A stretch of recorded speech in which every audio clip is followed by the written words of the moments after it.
নমস্কার।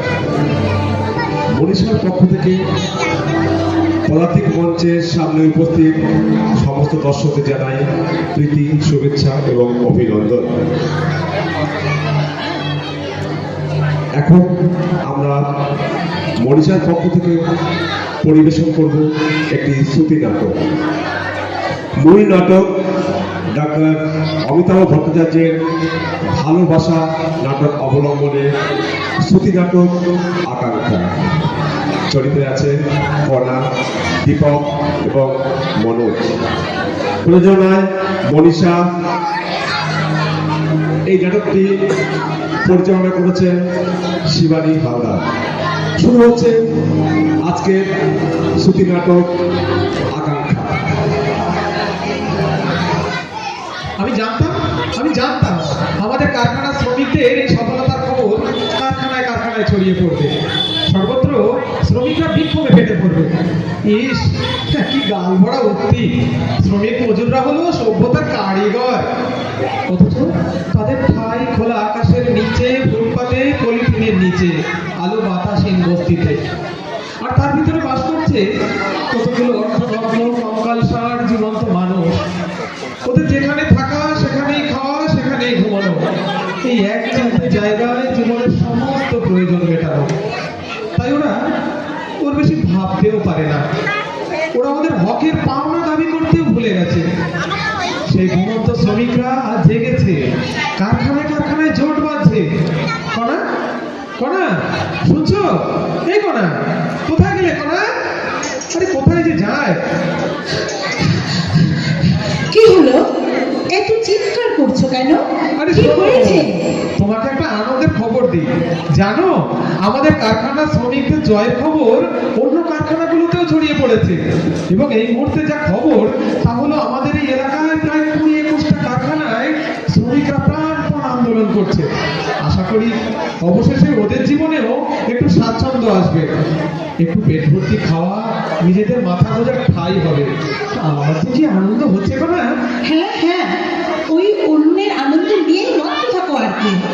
দুদিন পরেই স্ত্রী কন্যা নিয়ে তোমাকে যে পথে বসতে হবে সে হুঁশ আছে তোমার? সারাটা জীবন শুধু তোমার কাছে ওই একটি জিনিসই আমি চেয়েছি, নিজেদের একটু মাথা গোজার জায়গা, একটা ভালোবাসা। কিন্তু তুমি ব্যাপারটা তুমি একটু বোঝার চেষ্টা করো।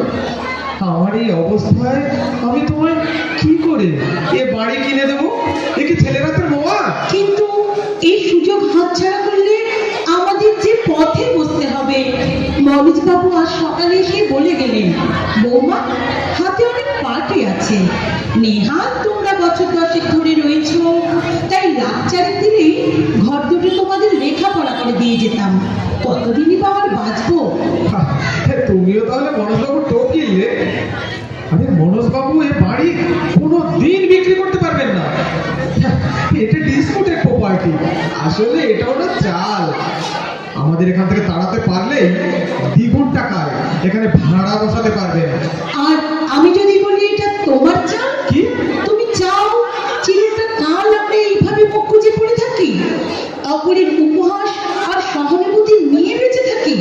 না, আর নয়, অনেক সহ্য করেছি। আচ্ছা, আমার তো জীবনের কিছু চাহিদা থাকতে পারে, কিছু শখ আহ্লাদ থাকতে পারে। পারে, নিশ্চয়ই পারে। কিন্তু আমার এই অবস্থা, বর্তমানে জিনিসপত্রের দাম অগ্নিমূল্য, যেখানে 3টে পেট চালাতে হিমশিম খেতে হচ্ছে, সেখানে এসব তো আকাশ কুসুম কল্পনা। এই সবের জন্য দায়ী কে একবার ভেবে দেখেছো? বিয়ের আগে কে আমায় সুখের স্বপ্ন দেখিয়েছিল? কে বলেছিল আর কিছু হোক না হোক একটা সুন্দর ছবির মধ্যে সাজানো ছোট্ট বাড়ি হবে, দুবেলা খাওয়া পড়ার কোনো অভাব থাকবে না? অবশ্যই আমি। আসলে তখন বাস্তব বোধ বড় কম ছিল। আদর্শ আর কল্পনায় রঙিন ফানুষে ভেসে অনেকেই এ সময় অনেক বড় বড় স্বপ্ন দেখে, আমিও দেখেছিলাম। কিন্তু তার অর্থ এই নয় যে আমি তোমায় ঠকাতে চেয়েছিলাম, মিথ্যে প্রতিশ্রুতি দিয়েছিলাম। না, আমি একটা আদর্শে বিশ্বাস করি, যে আদর্শের পথ বেয়ে একদিন নতুন সূর্য উঠবে, সমাজের অসহায় নিরন্ন মানুষের ক্লেদাক্ত জীবনের অবসান ঘটবে। এক সময় তুমি তুমিও, হ্যাঁ হ্যাঁ, তুমিও আমার সাথে তাই বিশ্বাস করতে, কিন্তু আজ পেট না ভরলে কোনো আদর্শই দীর্ঘকাল অবিচল থাকা যায় না। টুম্পার দিকে একবার ভালো করে তাকিয়ে দেখো তো, স্কুলের ড্রেসটা ছিঁড়ে গেছে, 2 মাসের মাইনে বাকি পড়েছে, পেটে একটুও পুষ্টিকর খাবার পড়ে না, আর তুমি তার বাপ হয়ে সকাল সন্ধ্যে আদর্শের জন্য লড়াই করে বেড়াচ্ছ, ট্রেড ইউনিয়নের নেতা হয়েছ। নেতা আমি সব করে হইনি করা, নেতা যে কখন হয়ে গেছি সে আমি নিজেও জানি না। তার জন্য আমাকে যে কত বড় মূল্য দিতে হয়েছে তা তো তুমি জানো। ইউনিয়ন করতে গিয়ে চাকরিটা হারালে, পারলো তোমার ইউনিয়ন আন্দোলন করে তোমার চাকরিটা ফিরিয়ে দিতে? না, তা পারেনি, কিন্তু তারপর থেকে আর একজনকেও আমার মতো সাসপেন্ড হতে হয়নি। কথায় কথায় কর্মচারীদের উপর চোখ রাখানো বন্ধ হয়েছে, প্রথমে কিছু মাইনেও বেড়েছে। আর তোমার কি হয়েছে? আজ রাইটার্স, কাল লেবার অফিসারদের কাছে দৌড়ে বেড়াচ্ছ। এইভাবে উচ্চবৃত্তি করে আর কদিন চলবে বলতে পারো? কনা, কি করলে চলবে তাহলে বলো? তুমি কি কিছু ভেবেছো? ভেবেই বা লাভ কি? আমার কথা তুমি কোনো দিনও পাত্তা দিয়েছ? দিলে রাজার হালে থাকতে পারতে, এই বাড়ির মালিক হতে পারতে। কি বলছো তুমি?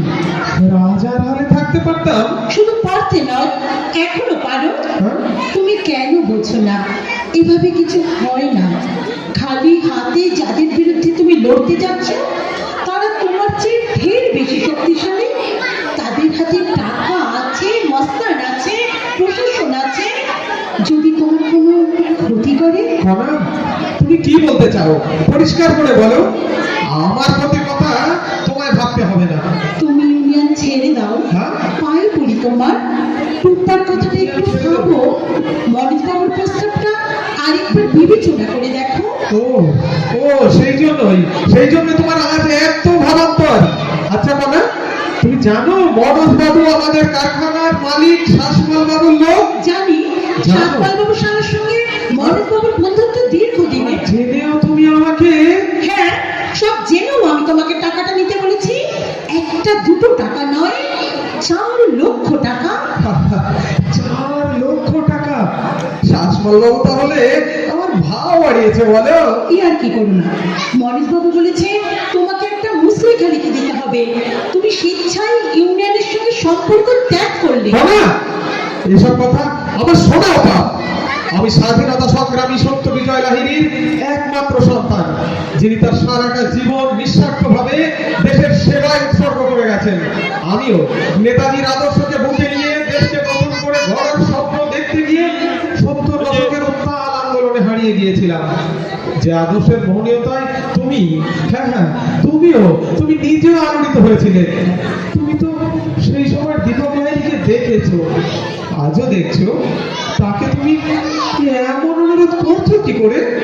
আমার বড় শখ ছিল একটা ছোট্ট বাড়িতে তোমায় নিয়ে সুখে ঘর বাঁধবো। ঘরগুলো নিজেই হাতে সাজাবো। এক চিন্তার উঠোনে ছোট্ট একটা বাগান করবো, নিজে খেতে সেখানে মরশুমে ফুল ফোটাবো। অনেক রাতে ধবধবে জ্যোৎস্নার নিচে তুমি, আমি আর টুম্পা প্রাণ ভরে ফুলের সুবাস নিতে নিতে কোথায় হারিয়ে যাব। বিশ্বাস করো, আমি লোভী নই, আমি নীচ নই, কিন্তু আমার যে বড় আশা, একটা নিজের বাসা। তুমি কি আমার জন্য একটু পারো না? না, পারি না। ওই ঘুষের টাকা, ওই শ্রমিকের রক্ত চোষা পাপের টাকার রাজপ্রাসাদে থাকতে আমি ঘৃণা করি। কনা, এদেশে বহু মানুষ এখনো খোলা আকাশের নিচে থাকে। আমাদের তো তবু এখনো একটা মাথা গোজার ঠাঁই আছে।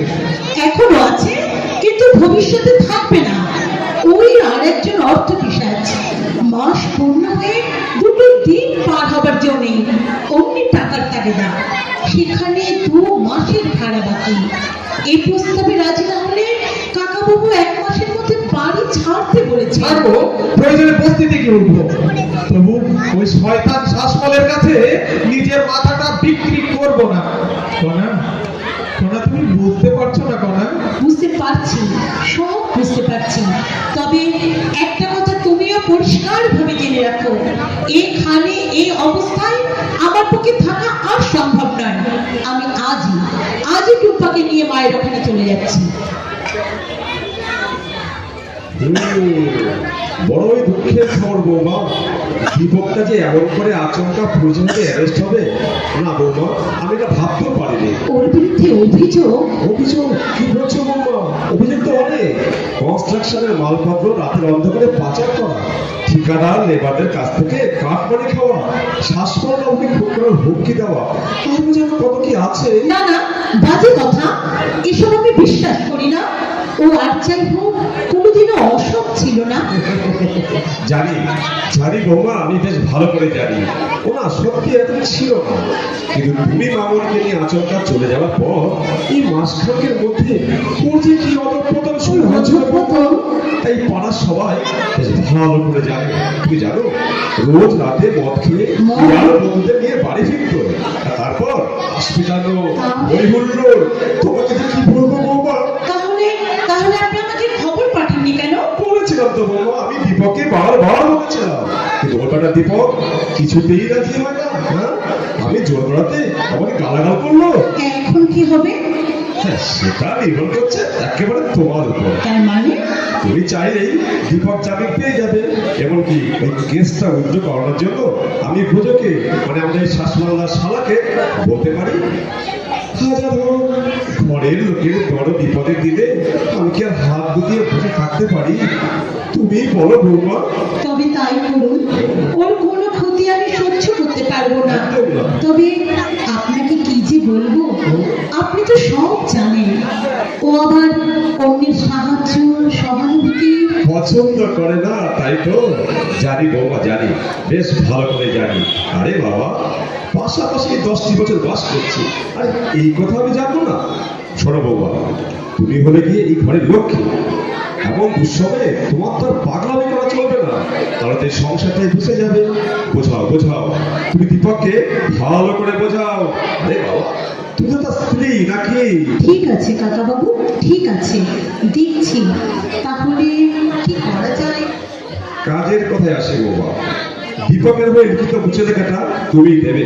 তারপর আর কি, এই বাড়িটা তোমার, একেবারেই তোমার। না আমি লেখাপড়া করে দেবো। তুমি চাইলে এই ঘর দুটো করে ঠিকঠাক করে সারিয়েও দিতে পারি। তবে ওই কথা রইল, দীপকের হয়ে কিন্তু জামিনদার তোমাকেই হতে হবে। এটা ভেবে দেখো তুমি কি করবে।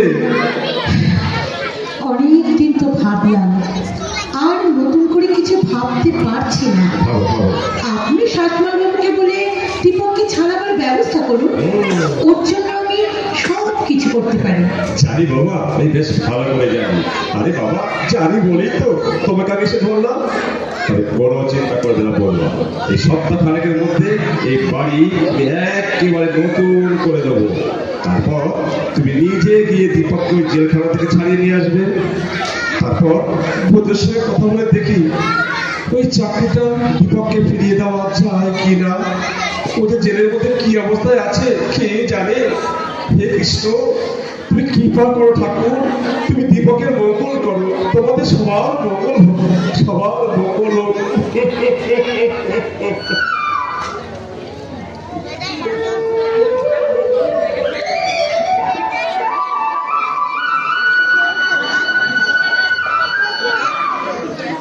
আমি জানতাম তুমি আসবে, না এসে তুমি পারবেই না। কিন্তু টুম্পা মা কই? টুম্পা কোথায়? ওকে দেখছি না কেন? চলো একেবারে বাড়ি গিয়ে মেয়েকে দেখবে। বাড়ি গিয়ে? আমি তো বিচারাধীন বন্দী, অনেক অভিযোগ আমার বিরুদ্ধে। আমি নাকি? আর কোনো অভিযোগ নেই। যারা মিথ্যে অভিযোগ করে তোমায় জেলে পাঠিয়েছিল তারা নিজেদের ভুল বুঝতে পেরে মামলা তুলে নিয়েছে, তাই তুমি বেকসুর খালাস। এসবের পেছনে নিশ্চিত তোমার কৃতিত্ব আছে। শুধু আমার একার নয়, তোমার ইউনিয়নের লোকজনেরও আছে। আমি জানতাম ওরা আমার ভুল বুঝতে পারবে, বিনা বিচারে এভাবে আমাকে বেশি দিন আটকে রাখতেই পারবে না। আমিও তাই জানতাম। নাও চলো, কাগজপত্র সব রেডি হয়ে গেছে, তুমি গুছিয়ে নাও। কোথায় যাব এখন? আমি যেখানে নিয়ে যাব সেখানে একটা দারুণ সারপ্রাইজ দেবো তোমার। সারপ্রাইজ? আগে চলো না আমার সঙ্গে। ট্যাক্সি।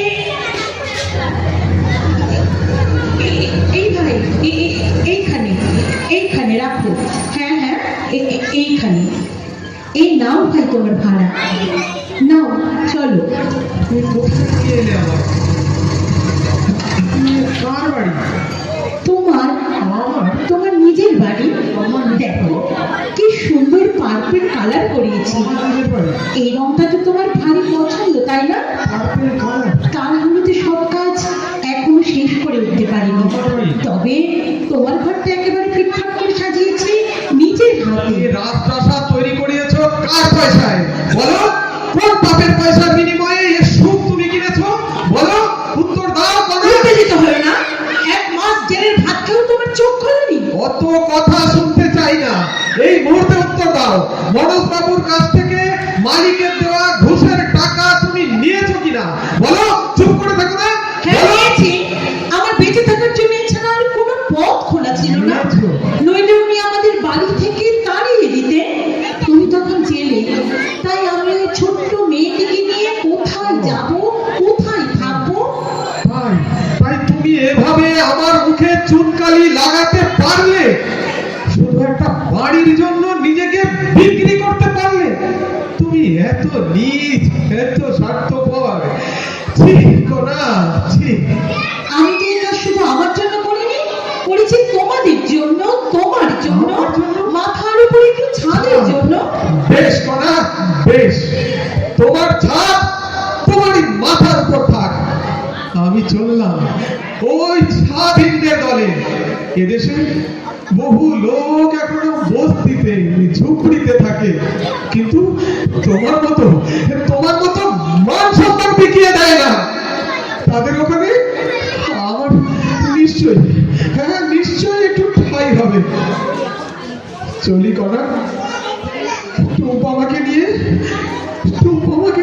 ভালো থেকো। যেও না, চলি। ওগো, যেও না, শুনে যাও, এভাবে আমাদের ছেড়ে চলে যেও না। সত্যি আমি এত নীচ নই, আমি এত স্বার্থপর নই। আমি শুধু মেয়েটাকে নিয়ে, তোমাকে নিয়ে একটু একটু আশ্রয় চেয়েছিলাম।